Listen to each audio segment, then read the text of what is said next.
The broadcast is now starting. All attendees are in listen-only mode. Good afternoon, ladies and gentlemen. Welcome to TechGig webinar series, our endeavor to empower techies. We believe that sharing of knowledge is the key to enhance our skills and grow us as professionals. With this principle in mind, we have initiated a series of webinars conducted by industry experts to give you all a crisp insight of various domains. The topic of today's session is Data Modeling for MPP Columnar Stores. Our guest speaker today is Sudarshan Srinivasan, Specialist Database with Sapient Consultancy Limited. Sudarshan has been a database professional with Sapient for over 9 years and has an overall industry experience of about 13 years. He has worked as a subject matter expert, database administrator, data modeler in his tenure at Sapient and possesses vast experience in various databases including IBM DB2, MS SQL Server, MySQL, Oracle 10G or 11G, and recently also with Paraxel and Amazon Redshift MPP Columnar Stores.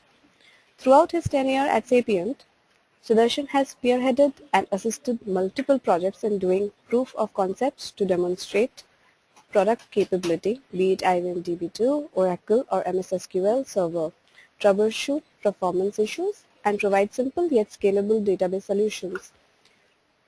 He continues to share his experience through presentations, workshops, and white papers.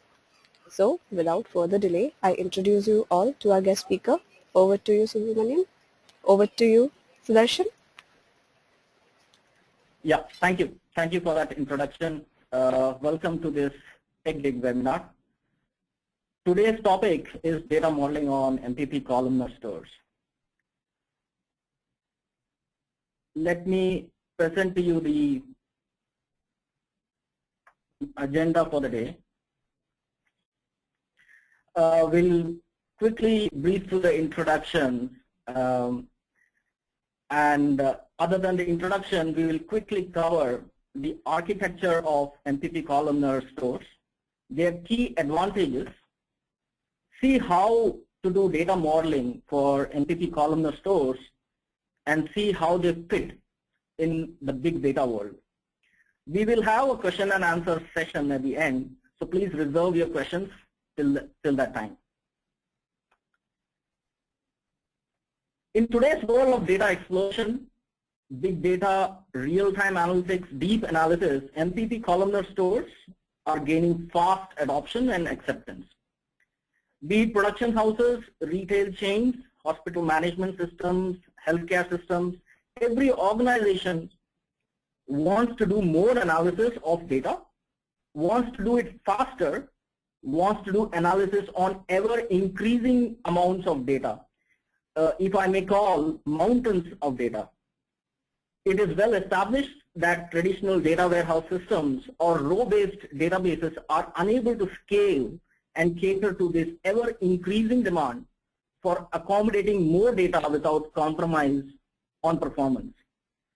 Sensor analytics, Hadoop acceleration, operation analytics, patient analytics, enterprise data warehouse modernization, financial services, customer analytics. These are some of the use cases for MPP Columnar Stores, and these use cases are growing by the day. MPP Columnar Stores have risen to this challenge. Given that MPP Columnar Stores are still part of the structured data world, and given that MPP Columnar Stores come with compelling advantages over traditional data warehouse systems, the core question is how to do data modeling for MPP Columnar Stores. Would dimensional modeling techniques typically used for analytics still be relevant, or are there more optimal, less rigid data models for MPP Columnar Stores that they can enable? In order to answer this question, let us quickly understand the underlying architecture that MPP Columnar Stores have followed, and we can follow that up with the key advantages that MPP Columnar Stores bring. So here in this slide, we can see the architecture of MPP Columnar Stores. MPP, as the acronym, it stands for massively parallel processing, and MPPs are shared nothing architecture. That's what they have. Unlike data warehouse appliances, which have shared everything or shared disk architecture which do not scale well, MPPs, they consist or they are based on shared nothing architecture. Here, each and every node is independent and is self-sufficient. Basically, this architecture consists of a cluster wherein you have the master or the leader node, the compute nodes, and then you have a network fabric that is known as the interconnect. The master or the leader node, which is seen in the center, typically it could be anywhere, it's just for diagrammatic purpose. The main function of the master or the leader node is that it interacts with the clients, distributes workload among the compute nodes, parses the queries, generates execution plans, keeps track of data distribution, aggregates intermediate results from the nodes and stitches them together before sending it to the client. Compute nodes, on the other hand, they store data and they compute the data locally. They store data locally. That is important to know. Interconnect, that is the network fabric that joins and is the key to communication between the leader node and the compute nodes. This is a private network and it is optimized for having high bandwidth and high redundancy as well. Some examples of MPP Columnar Stores include HP Vertica, EMC Greenplum, Paracel Analytic Database from Actian, Calpont, Amazon Redshift, and this is just to name a few. We have Teradata as well. We have IBM Netezza. Microsoft has its own parallel data warehouse, which is also MPP based.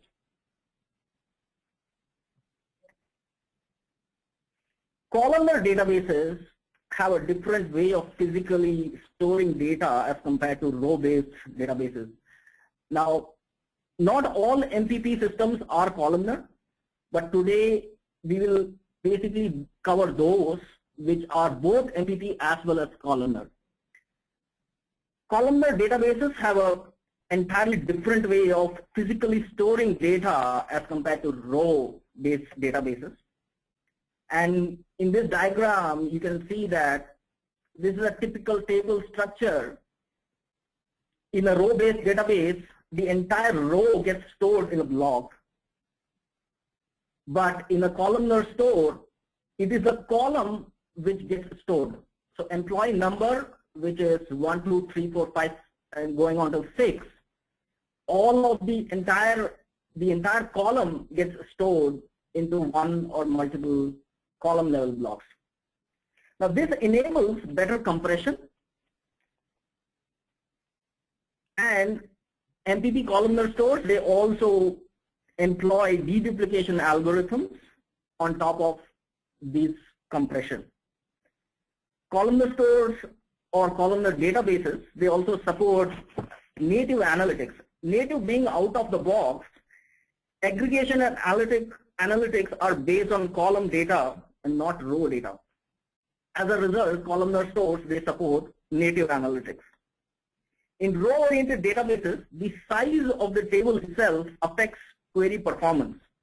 When a specific column is queried, even then the row gets fetched, scanned, because the entire level of I/O operation is the row in row-based databases. But that is not the case for columnar databases.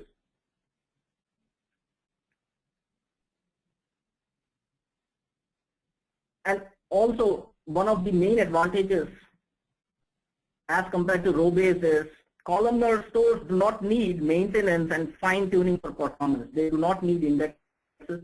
They do not need views. I have one more small diagram out here at the bottom, wherein a select query is being performed. On the left-hand side, it's a row-based. On the right-hand side, it's a columnar approach. In the left-hand side, even though the row-based database uses an index, still it goes to the row, captures the entire row, and then it fetches it and shows it to the client.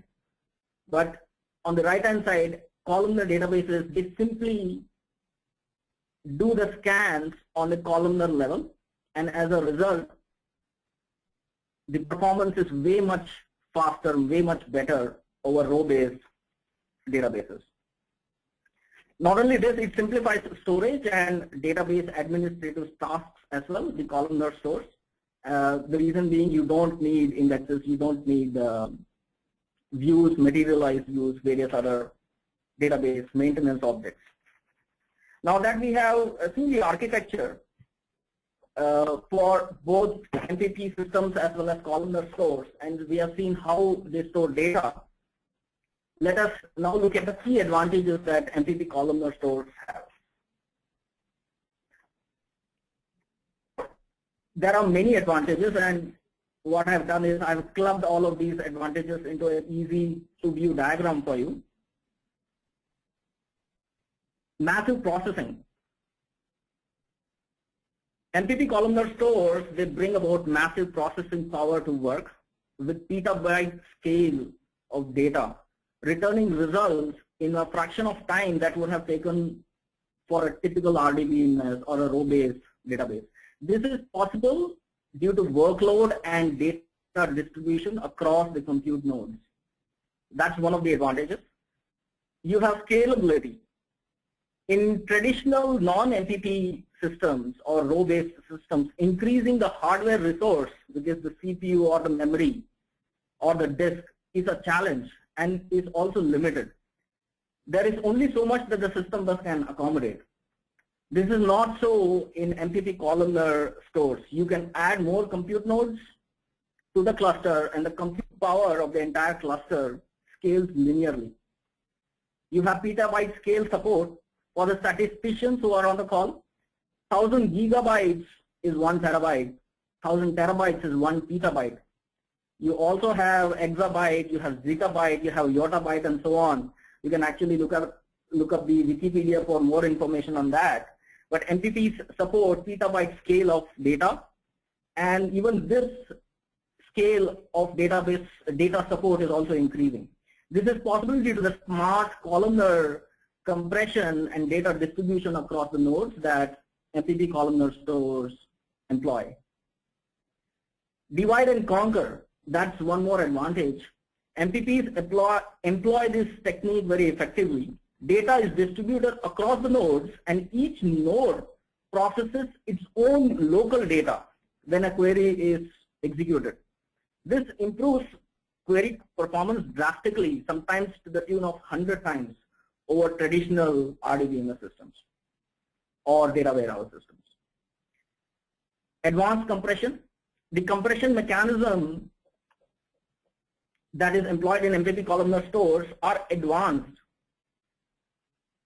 They're quite different from the techniques employed for row compression in row-based databases. Data encoding, which is a related technique along with compression, allows both efficient storage and retrieval of data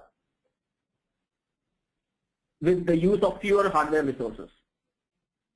Native analytics, we have talked about this earlier. MPP columnar stores, they support native analytics because the storage itself is columnar in fashion. Simply load and analyze. Simplicity. MPP columnar stores, in these you can simply load a 1 billion row table within a few seconds, and then you're done. You can actually start firing queries on it almost immediately. You don't need to create indexes, you don't need to create views. Even loading of the data itself in MPP columnar stores is very simple. It's not at all complicated. Moreover, MPP columnar stores support ANSI SQL queries. There is no specialized training that is needed to query data. Not all columnar or MPP products use proprietary hardware. So nowadays, more and more MPP solutions are supporting commodity hardware. And the reason why this is so is because it definitely lowers the overall cost of ownership for the clients without any major loss in performance. That's one more advantage that MPP Columnar Stores will bring. And they also have cloud support. Cloud enables elasticity.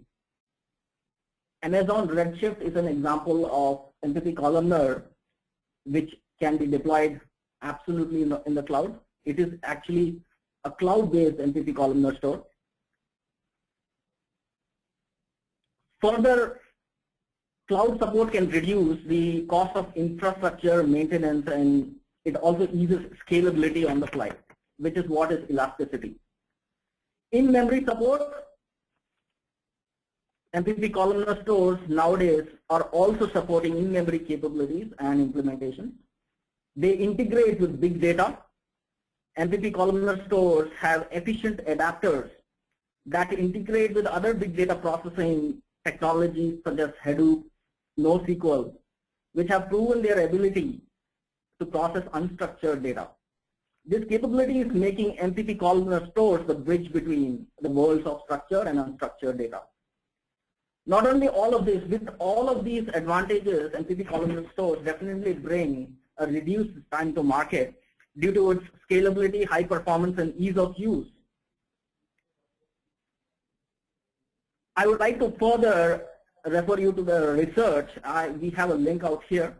You can see this link. You can click on this link, and in this link you can see that a research has been conducted by Wikibon, a professional community, wherein they have compared various MPP solutions along with data warehouse appliances.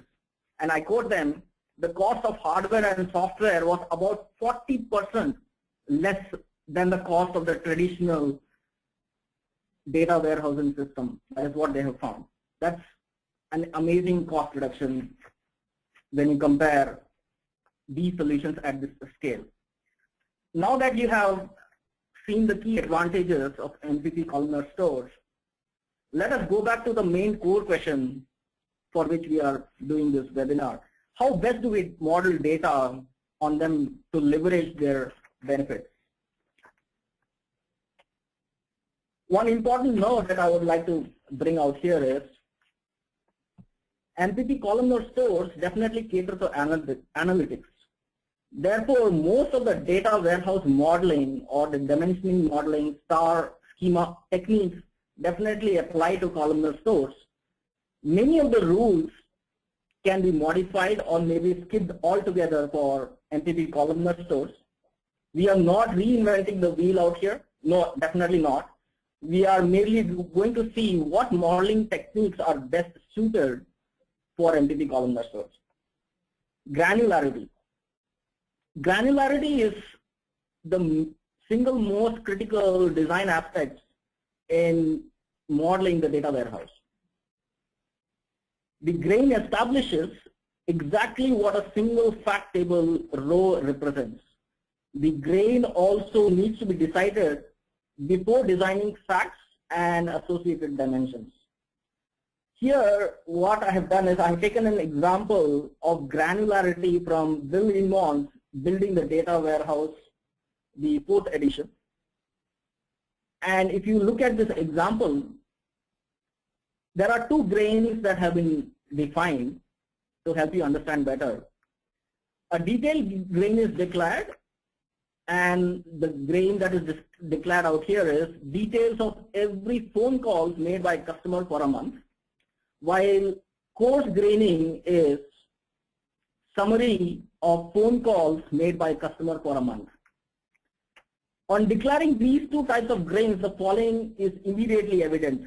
Grains directly affect the volume of data that the warehouse stores, and grains also directly affect the type of query that can be posed and answered. Coarse granularity or aggregation reduces data, thus leading to storage savings and improves overall performance, whether it is processing queries, retrievals, backups, archivals, etc. As you can see out here, and compare storing of 4,000 bytes per month or 200 rows versus just 200 bytes for a single row. This is a drastic reduction in data which is being stored, and therefore it also affects the performance. Fine granularity, on the other hand, stores data at the detail level. It allows addressing of future ad hoc or unknown queries or requirements. It helps in deeper analysis. From detailed data, it is possible to find out a customer whether a customer had called a friend in Boston last week or not. While this is not possible in coarse granularity at all, had you stored the data only a summary data, that analysis would not have been possible at all. Of course, more storage requirements is evident in fine granularity. The key takeaway is that you need to define very fine level of grains in MPP Columnar Stores. That is the key takeaway or the key recommendation that we would like to give when it comes to defining grains for MPP Columnar Stores. And the reason for that is very simple. They support petabyte scale of data, and they also support parallel processing.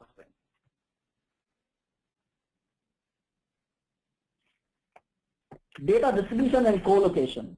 These are very important factors in MPP Columnar Stores. In this example, let us assume that we have an MPP system which has 3 nodes and 1 master node.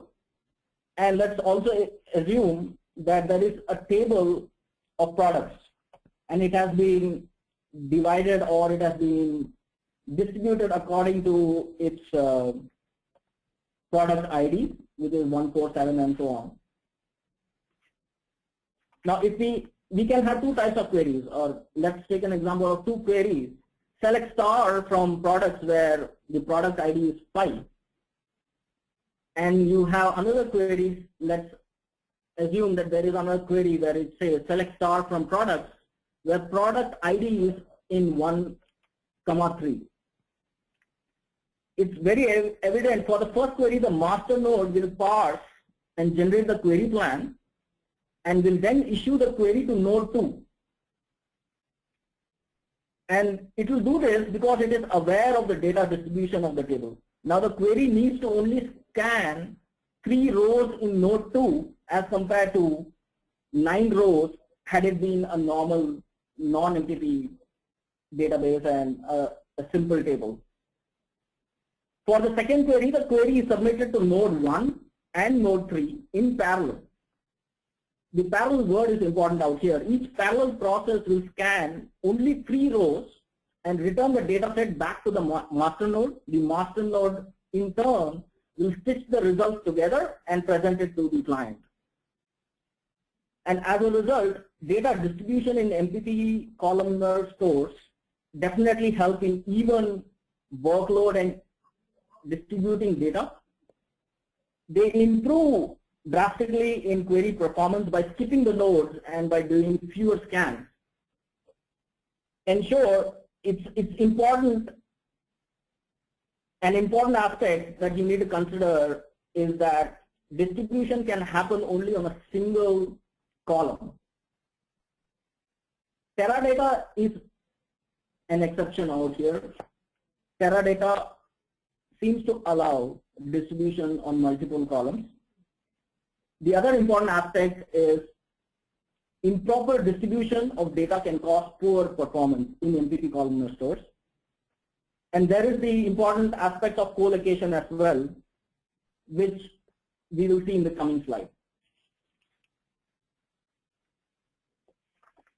In this example, and you can see it's purely a diagrammatic example, data co-location is a concept in MPP Columnar Store which occurs when data on one table required as part of the query is on the same compute node as that of the other table participating in the join. Data co-location is a result of joins happening on the distribution keys of 2 tables. In this example, on the left-hand side, both the tables have distribution keys defined on column A. And column A is also the join key. As a result, every node has data pertaining to the join criteria stored locally. Data does not need to traverse other nodes for the join operation, as is the case in the right-hand side, where we can see that the data needs to traverse. Out here in the right-hand side, the join is happening on column A, but the distribution has happened on column B. Joins in MPP Columnar Store can quickly become a bottleneck, and it is something that needs to be taken care of.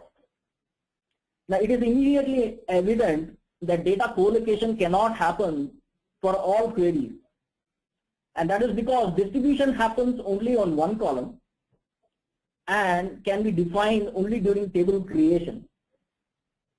Not only that, every query will have its own join criteria, and it may not always be possible to use only the distribution key column for the join. For Teradata, definitely this is an exception because it allows multiple keys to be defined as a distribution key. But otherwise, there is a probable workaround, and we'll talk about this workaround now. You could probably have a workaround by having co-location on multiple columns. And how do we do that is, you add a custom column, concatenate the values from all the possible join columns and store it into that column. Use this column as both the distribution key as well as the join key. But this may not be very neat, it may not be optimal. What you need to understand is this is just a workaround. In this example out here, the same has been depicted. You can see that column B and A could be the probable join columns, and as a result what we have done is we have created a custom column underscore AB. We have concatenated the values, and we have done so for the other table also, which is going to be joined. And as a result, we have not only distributed the entire table on this custom column, we have also used it as a join criteria. And that is what is promoting the co-location, and as a result, you could probably have better performance. So the best practices in summary for data distribution is that unique or primary keys are preferred for distribution. Ensure that you define the distribution key explicitly, else the MPP system could use the first column of the table as default.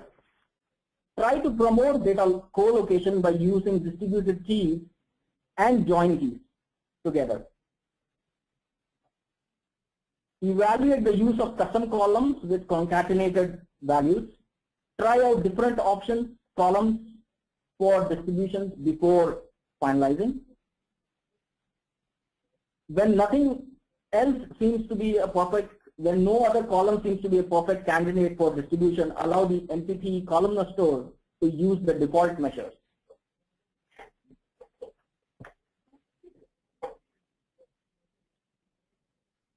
Denormalization. Perhaps denormalization or flattening of tables is perhaps the most underrated technique, but it works wonders in MPP Columnar Stores. Let's look at this using a very simple example. We have on the left of out here in this diagram, on the left we have a situation when two tables have different join keys and distribution keys. Column A is the join key, while the distribution has happened on column J. The situation actually improves on the right hand side when both the distribution and the join key are the same. And the right hand side, in this diagram, you can see that column A is not only the distribution key, it is also being used as a join key. So this is, we have seen this earlier as well in the earlier few slides. But here what you have is that you have a scope and you have an opportunity of clubbing the two tables together.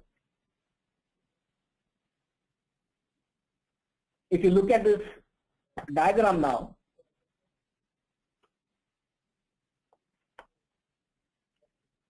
you have altogether you have avoided the need for having joins by clubbing the related columns together and moving them into one single table. And this is the concept of denormalization or flattening. And yes, definitely redundancy could be an issue, but this is taken care of by the smart compression that MPP Columnar Stores they utilize. Not only that, there is also no need of the surrogate column, that is column A is not required anymore. The important column that is required is column B. So A, we have seen that you have removed this entire column, and the second aspect is you have also compressed it, and therefore as a result of this you don't even need to do any joins. You can directly access the table and query it. So what are the advantages? Well, joins can be completely avoided. MPP column stores, they support innumerable columns in a table. You can definitely take the advantages of compression, and you can save the I/O, save the costs, save the storage costs. You can reduce the efforts of designing complex facts and dimensions. You can also reduce the efforts in developing intricate ETL jobs. This also brings in more simplicity and flexibility. You can simply load and analyze, and it also reduces time to market. There are a few disadvantages though. The disadvantages obviously include that this may not be applicable to all scenarios and may not at times be scalable. It is quite difficult to imagine modeling a single table with all columns that you need for the entire data warehouse. But if you do manage to do that, it's worth a try definitely in MPP Columnar Stores. How do we manage facts in MPP Columnar Stores? To give you a brief on what facts is, it's a dimensional modeling concept. Fact tables form the center of a star schema, and they are surrounded by dimensions. In other words, fact tables have multiple dimensions associated with it as foreign keys. Fact tables typically have millions of rows, less columns but huge number of records. Thus they are long and skinny tables. The number of rows in fact is directly associated to the grain that is defined, and we have seen the concept of granularity earlier. There are various types of facts, and that is depicted in this small diagram. But the way to model them in MPP Columnar Stores is to create the finest grains that is possible. Avoid aggregation or creating aggregates from finer grains. This is not required in MPP Column Stores. Use compression. Consolidate the facts from all available source systems. This is important. Do not create different facts as per the sources. So consolidate all the facts and avoid centipede facts because they cause snowflaking. In this example out here, which has been taken from Kimball's example for clickstream aggregation, the left hand side is fine grain and the right hand side is an aggregation of this. So aggregation is possible if you have fine grains, but that per se aggregation is not required. Aggregation of facts is not required in MPP Columnar Stores. You can afford to have huge amount of data stored in fine details in the fact table itself.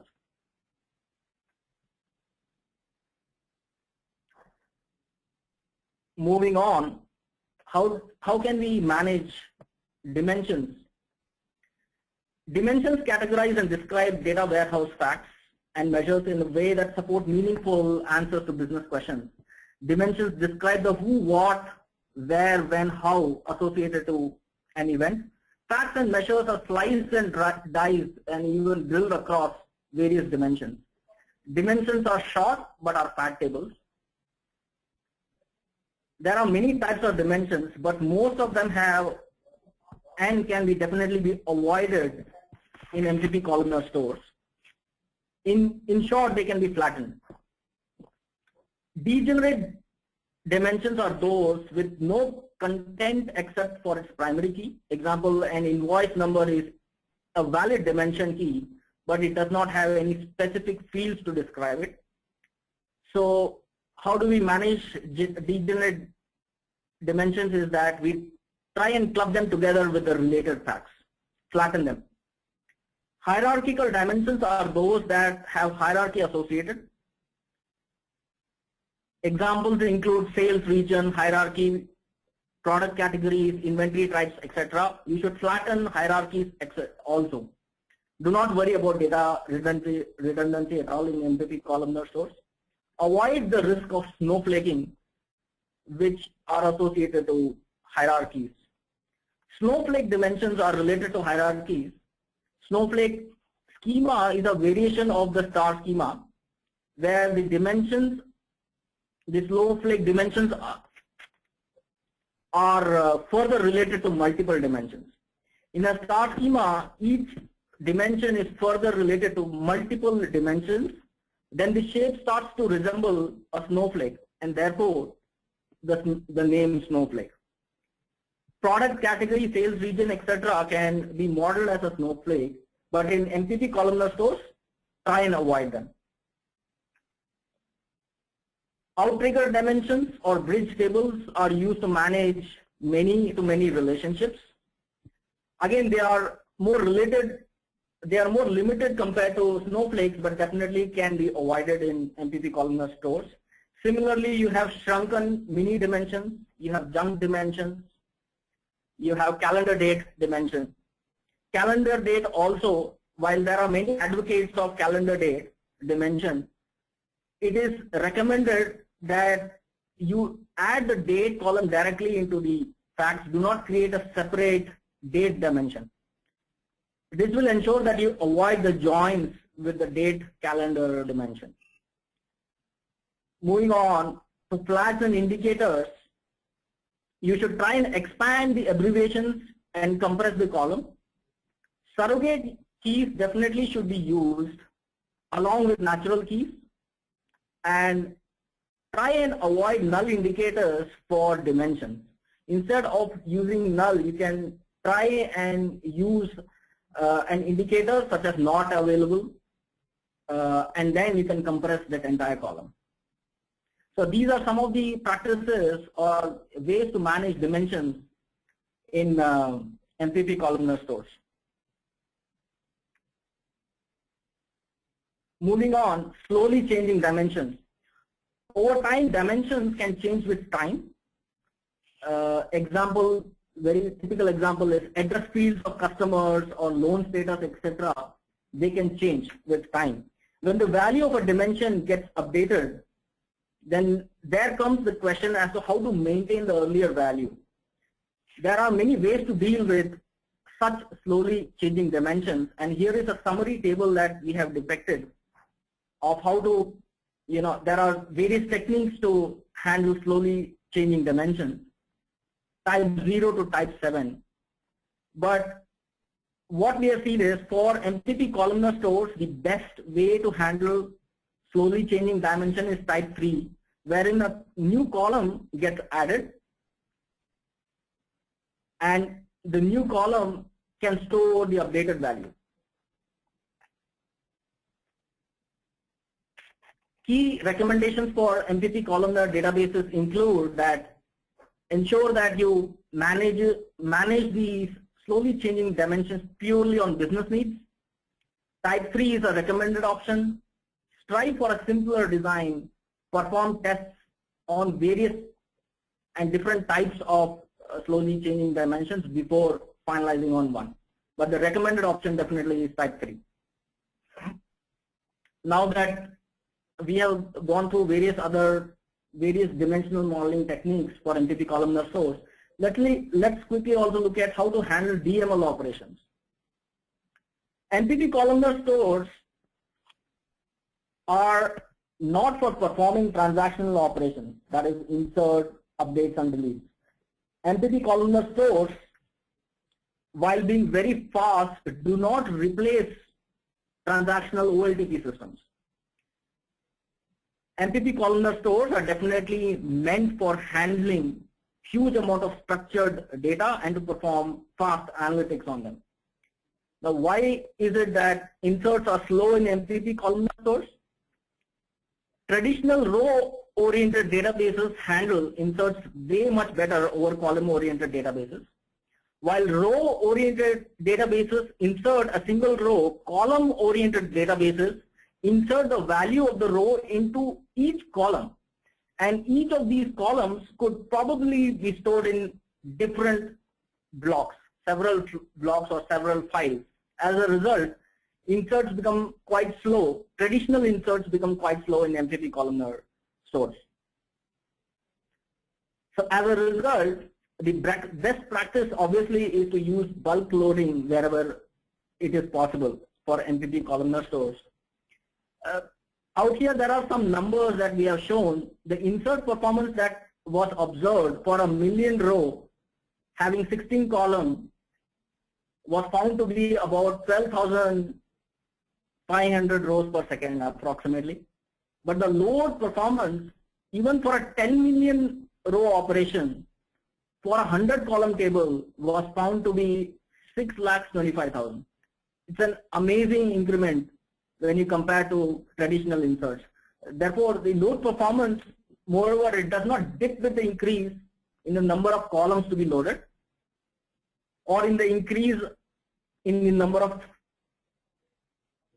columns which are present in the table. The same is not true for inserts. And here are some best practices for DMLs in MPP columnar databases.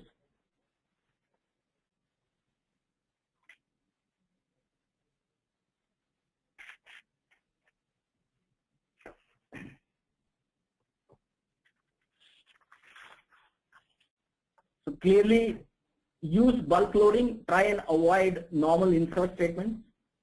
When the insert is affecting more than 30 to 40% of the size of the table, try and evaluate truncate drop and use bulk loading.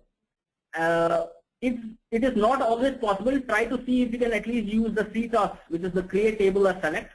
You could probably also use insert into table and then select star from a table for doing inserts. These are some ways to handle inserts. When it comes to deletes, what is important in columnar stores or being warehouse databases, deletes are not required in data warehouses, but wherever it is required, if significant deletes are happening, consider doing bulk load data. So what you can do is you can drop the table and just simply load the fresh data and rename the table back. You can try and consolidate the deletes within a single table and across tables, and try to do these operations during off-peak hours or during weekends. Delete data when absolutely needed. You can probably handle it in the BI layer as well. Many of the MPP columnar stores do not enforce referential constraints. Therefore, care must be taken that deletes happen on related tables as well. There are similar considerations to be done for updates as well. Two important aspects that you should definitely consider for MPP is that for dimensional tables, follow rules for managing slowly changing dimensions. Updates on distribution keys can cause data skew, so you should try and watch out for the same.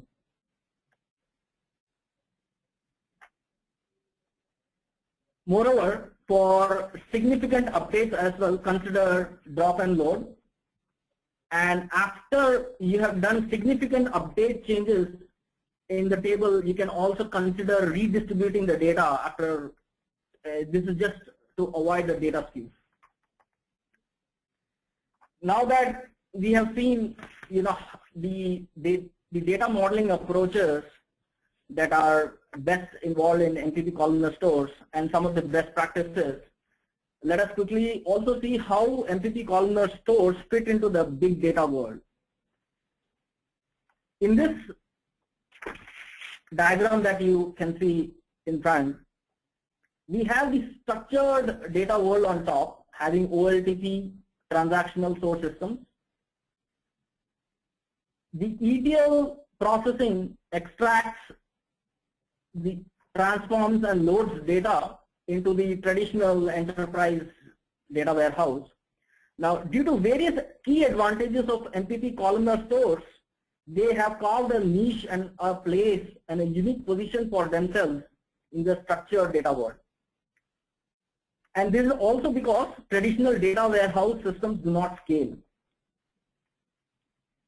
In the unstructured world, you have Hadoop, you have NoSQL, and you have other map reducing frameworks and platforms.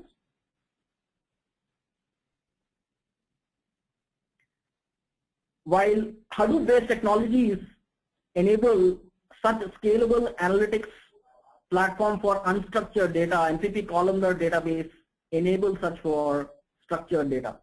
It is acknowledged by many industry experts that MapReduce and Hadoop solutions will coexist with MPP Columnar Stores, enabling better holistic insight by filtering information from the unstructured data and joining it with various dimensions in the corporate data warehouse. One will become the source for the other. MPP Columnar Stores are slowly changing and are slowly becoming the bridge between the two worlds of structured and unstructured data. So with that, let's quickly look at the key takeaways of the session. It's almost nearing closing time. So the key takeaways are: focus on simplifying the overall design in MPP Columnar Stores. Try and flatten and denormalize the schema to the extent possible. Try and avoid joins. This is very important. Data distribution and data co-location are important and key factors in MPP Columnar Stores. Use compression consistently. Help manage. So compression, smart compression can help manage data volumes and data redundancy.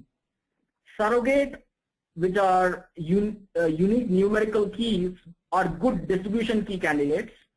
Consider ETL processes in conjunction with overall schema design in MPP Columnar Stores. Strive for bulk load operations over normal traditional insert, update, delete operations. Consolidate DML operations and apply them on one go, especially during off-peak hours. Monitor data distribution and data skewness for large tables. Due to lack of referential integrity in MPP Columnar Stores, also consider the child tables when you are updating or inserting data. Test out various approaches, whether it be for distribution or for insert versus load or for flattening versus dimensional modeling before actually arriving at the model. So just to recap, we have seen what are MPP Columnar Stores. We have seen their key advantages. We have seen their architecture, how they store data within them. We have also seen at what data modeling aspects should be considered for MPP Columnar Stores. Will MPP Columnar Stores replace traditional data warehouse systems? Probably not very soon, but definitely MPP Columnar Stores are becoming a compelling, they have a compelling advantages over traditional data warehouse systems. On the other hand, are MPP Columnar Stores a threat for traditional OLTP or transactional systems? Definitely not, because their workload and their usage is entirely different from that of traditional transactional OLTP systems. And how do MPP Columnar Stores fit between the big data architecture? We have seen that they are slowly becoming the bridge between the two worlds of structured and unstructured data. And should you also be considering MPP Columnar Stores as a solution in your next proposal, or for when you're designing a solution? Definitely you should consider MPP Columnar Stores. So with that, I invite questions, and please share your experiences on data modeling on MPP Columnar Stores with us. Thanks for the insightful presentation, Sudarshan. Let's quickly take up the questions as you have just mentioned. I request you to read out the questions and their answers so that all our users may listen to your insights. Okay.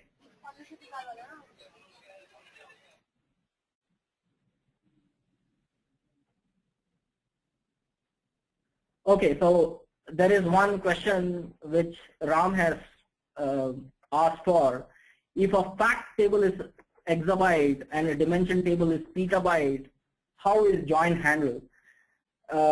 It's a very typical big join question, and it's a very good question.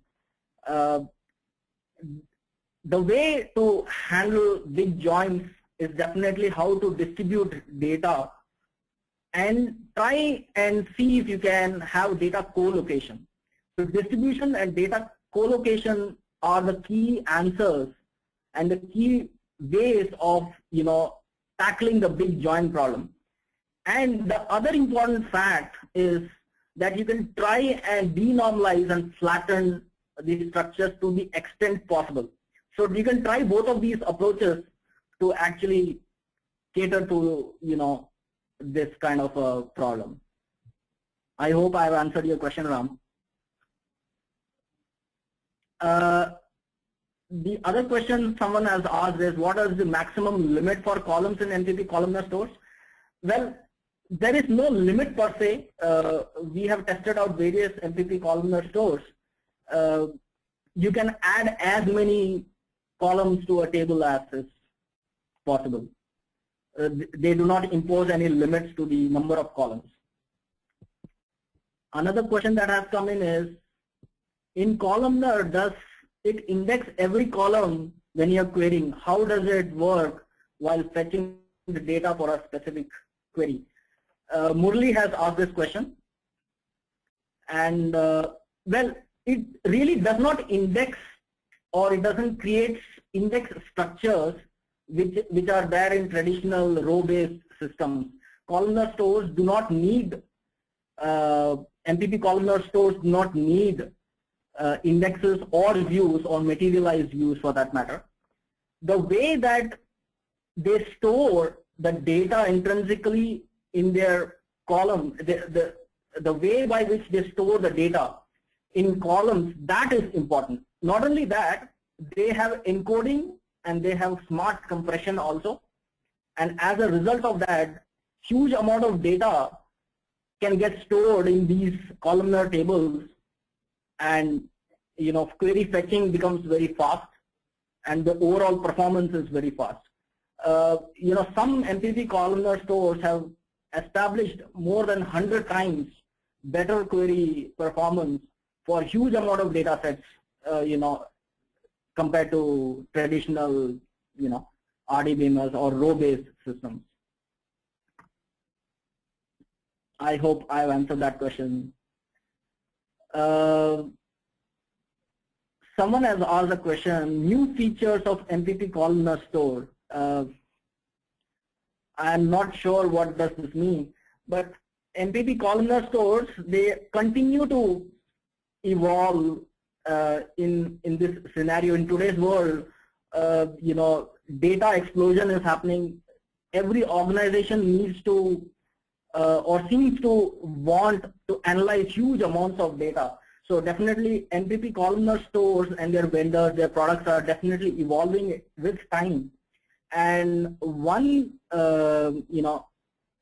key change that is happening in MPP Columnar Store that I'm definitely aware of is that they are integrating, or they are closely partnering with the unstructured data world as well. So they are trying to enable through MPP Columnar Stores the Hadoop based platforms as well. So that is one of the new features that is being brought in MPP Columnar Stores. Okay, one more question. Biraj Mishra has asked, how do you do capacity planning for MPP Columnar database? That's a good question. Per se, MPP Columnar Stores are extremely scalable in nature. It is actually very difficult to evaluate in very clear and distinct terms as to what will be the growth of the data. Even business teams are not able to answer this question as to how much your data is going to grow, your organizational data is going to grow. It all depends on the amount of features that you need to incorporate. It also depends on how much of data the organization itself is having within it, or how much of data it is going to source out. So it all depends on that. It is not an easy exercise definitely to plan or size MPP Columnar Stores. Just you can take a good estimate, buffer it well, and given the fact that MPP Columnar Stores are extremely scalable and their return of investment is very high and their time to market is also very low, you can keep on adding compute nodes, and it will continue to scale, and it will also not drastically increase performance. Even license costs of some of the MPP Columnar Stores do not increase or may not increase with the increase of adding one more compute node. So those are some of the things that you could consider. MPP Columnar Store is support. I'm not sure what is Dinesh's question. He seems to be asking MPP Columnar Store, does it support MS SQL, or maybe the question which is being asked is, do Microsoft and Oracle, do they have MPP Columnar products as well? Well, yes, that's true. Microsoft definitely has parallel data warehouse. It is a SQL Server product, but it is an MPP based solution that they have. So PDW from Microsoft is definitely there. Oracle also has its own set of data warehouse appliances. I would say they are not entirely MPP in nature, but Oracle has Oracle Exadata. That is a data warehouse appliance. It is not really an MPP product. What could be the roadmap? I didn't understand that question. If you could. Hiral Shah has asked this question. What could be the roadmap for MPP? Just before that, Sudarshan, he has asked, how can one start a career in the distributed database management system? So after that, he has asked, what could be the roadmap for it? All right. Definitely one needs to have very strong skills and the understanding of high performance systems, as well as data modeling experience.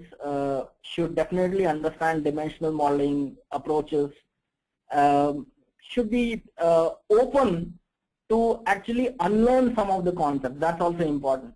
There are many aspects of MPP Columnar Stores which are truly surprising for a traditional data warehouse expert. Many a times, the stress is laid on reducing redundancy, on reducing or having more and more normalization, but the opposite trend is found in MPP Columnar Stores. The more you flatten, the more you simplify your tables, the better. So, if I would want to answer what would be the roadmap, well, you need to have skills in data modeling. You need to understand the latest trends that are happening in the high performance or the high computing world.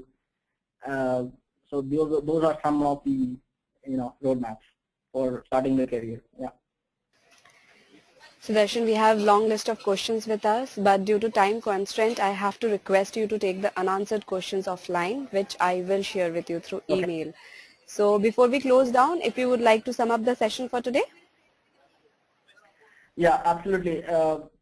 This has been a great learning experience for me as well. Please feel free to send us your questions directly and via TechGig as well. You have my email ID, which is shown directly out there. I would like to thank everyone for taking out time to attend this session and be a part of this session. Let's hope to meet very soon, and let's hope to catch up in person as well if possible. Thank you. And I'm really thankful to our guest speaker for conducting this wonderful webinar. It was indeed a great session. I would also like to thank all our participants for their support in making this webinar a success. The recording of the webinar will be available on techgig.com by tomorrow. Thank you all for joining us today. Thank you, Sudarshan, for all your time. Hope you have a great evening ahead. Thank you. Yeah, you too. Thank you. Bye-bye.